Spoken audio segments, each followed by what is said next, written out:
Hello everyone, peace of Christ to all. In this video today we will talk about ethnic, and the ethnic we will talk about is what it's called, people they call it ethnic, which is an Arab. Mistakenly, many and most of people, including even those who they think they are Arab, but the fact they are not, they think that Arab is an ethnic. This is the organization of the Arab University or the Council. And those are the flags of all the Arab countries who they call themselves Arab. So they call themselves Arab. Is that because they are an ethnic or because they speak a language? Is being an Arab is being someone who speaks the language or someone who he is from a race? It's called the Arab. That is the question. Many, because of their ignorance, I'm talking about those who think they are Arab now, not about you as a Western, because you as a Western, you know, it's very, I understand if you think that the Arab or those who they are called Arab is those who they are coming from a race, it's called the Arab. This is false. If you look with me in the map, this is the Kingdom of Oman, this is the Emirat, Qatar, Bahrain, Kuwait, Iraq, and this is supposedly the flag of Syria, Lebanon, they call it the state of Palestine, whatever, Egypt, Libya, Sudan, Tunisia, Algeria, Morocco, and Mauritania.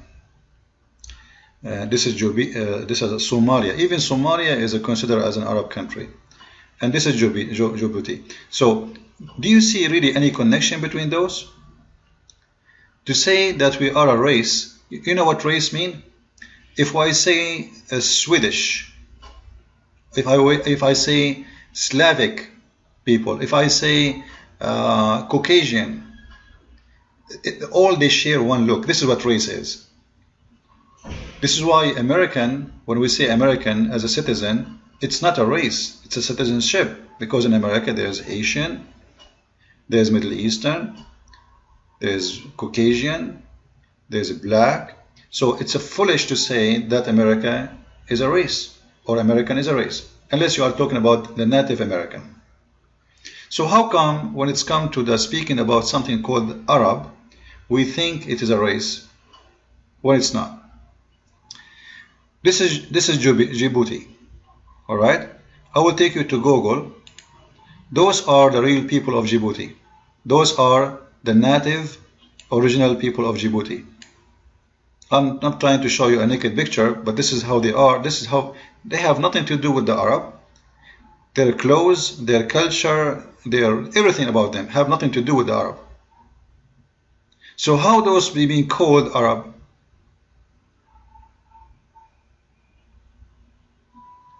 Do the nose of someone in Djibouti look the same as someone he is from Saudi Arabia, or someone from Iraq, or someone from Syria, or the face or the body, or the hair? What they share with them? Nothing. Absolutely nothing. This is what it's called the Islamization or Arabization of other nations. Those people, they have nothing to do with the Arab, and they are not Arab.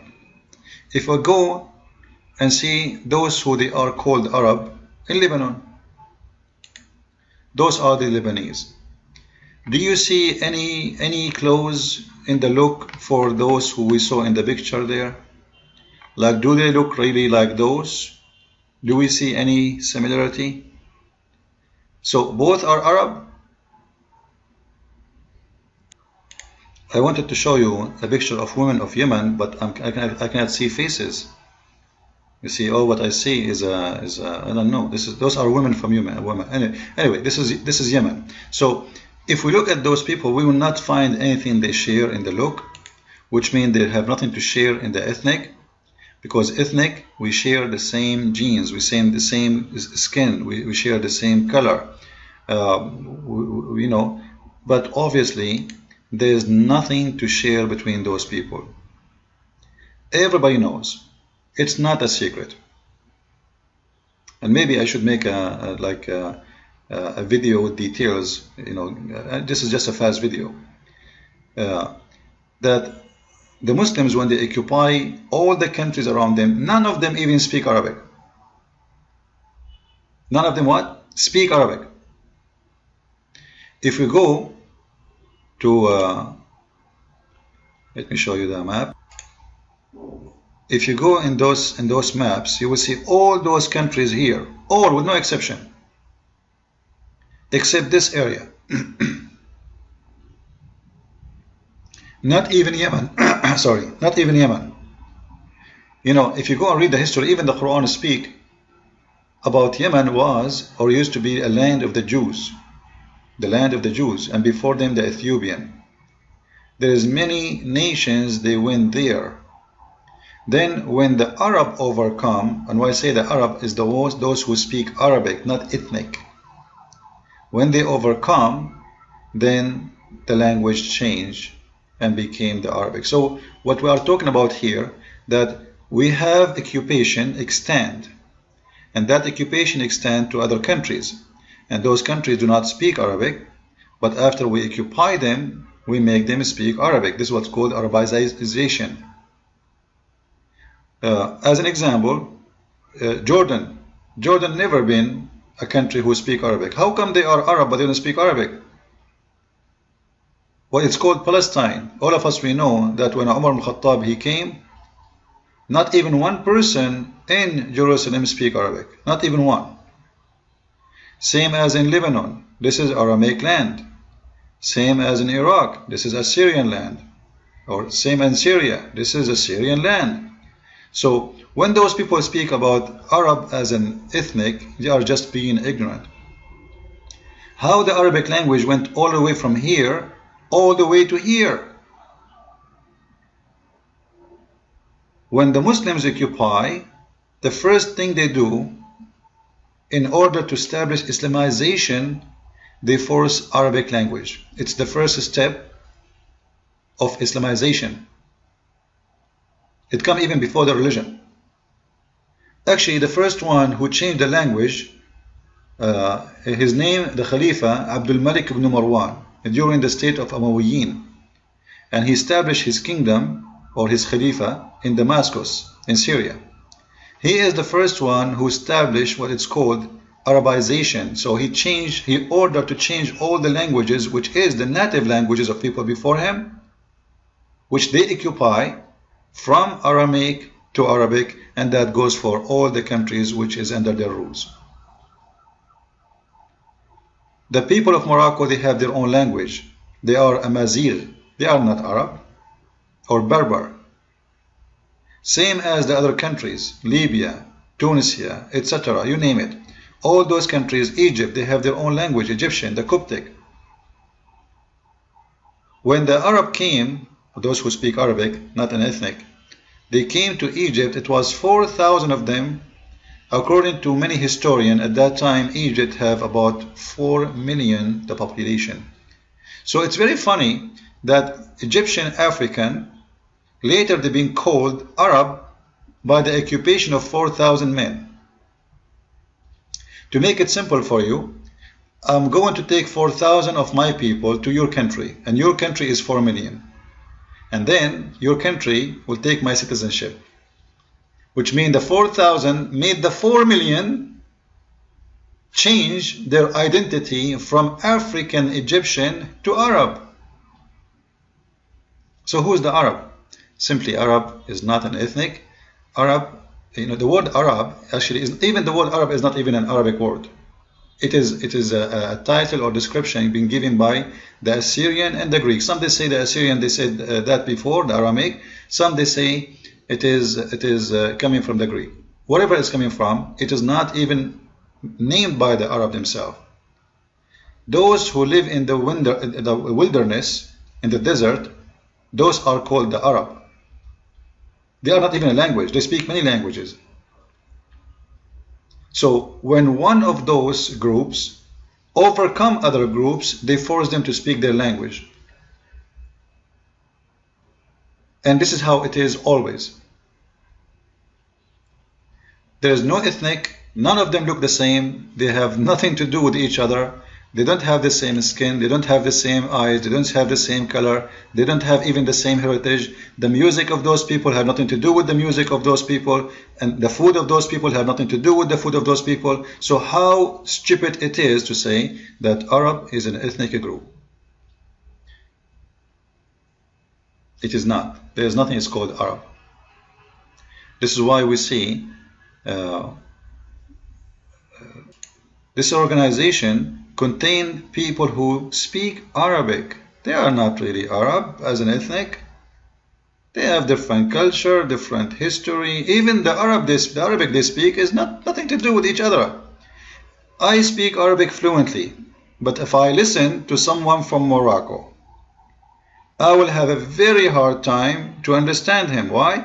Because his Arabic is mixed with his own heritage of the barbarian and Amazigh. Half of it is not even Arabic because he is mixing it with his own roots. Same to speak to someone from those countries. Like how I'm going to understand someone from Somalia? There is no way. It's going to be very hard. But yet they say they speak Arabic. How come their Arabic is not understood by me? Because it's not Arabic. It's a big mix of languages. They occupied by the Muslims, they forced them into Arabization, and then they call themselves Arab. And actually, if you go right now to Pakistan, let me show you. Search for Arabization of Pakistan, you will find, search for any country you want, you will find how the Muslims, they work hard to do the Arabization plan. Because this is the first step to establish Islamic State, to conquer. Making those people forget about their culture, forget about their heritage. This is why you go to Pakistan now, you will not see someone he have an Indian name. You will see Muhammad, Ahmad. You speak to them, he say Assalamu alaikum, Alhamdulillah, la hawla wa la. You feel like you are in Saudi Arabia. That because the Arabizations. So, and they do that everywhere. This is a human rights watch. Go and see what they are doing. They are forcing people to speak Arabic when they can. So imagine when they are really in control what they can do. This is now, 2015. They force the Kurdish, they force the Assyrian, they force everybody. Those have nothing to do with Arabic language, and they are not from the Arab. They've been forced always to call themselves Arab. If you don't call yourself Arab, you are betraying. You are you are a traitor. You are a bad person. You will be killed. So then, where is the Arab word coming from? I saw this article. You can take your time and you can read it yourself. All right, I will post it underneath of the. I did not check it out 100% to say the truth, but I saw there is some information there is valid. Maybe later I will check it more. However, Arab, you need to know, you need to remember, Arab are not a race. It is called, or it's a title for those who live in the wilderness in the beginning, and then today it became for those who speak the language of those who live in the wilderness. Now, those who speak a wilderness language, it was not even one language. It's called Arabic. It was a mix of things. It's born out of Aramaic. It is some from the Persian, some from the Aramaic, some from the Greek. All of it comes as at the end as Arabic. As an example, if we go to the Quran says وَجَعَلْنَاهُ قُرْآنًا عَرَبِيًّا. We made it a pure Quran, pure Arabic. If you go and see, you will see the Quran is full of words have nothing to do with Arabic. Qalam, Tabut, Bustan, etc. It's in this Jannah, Ismail, Jibreel. This is not Arab. Have nothing to do with Arab. So the Quran is full of words have nothing to do with Arabic. Why? Because there's nothing is called really Arabic. Arabic is born out of languages. Number one is the Aramaic, and then a mix of other languages, which Persian, Greek, and some local tribes who they have their own languages. All of it mixed together and make what it's called Arabic today. Follow with me with more videos. God bless, and thank you very much.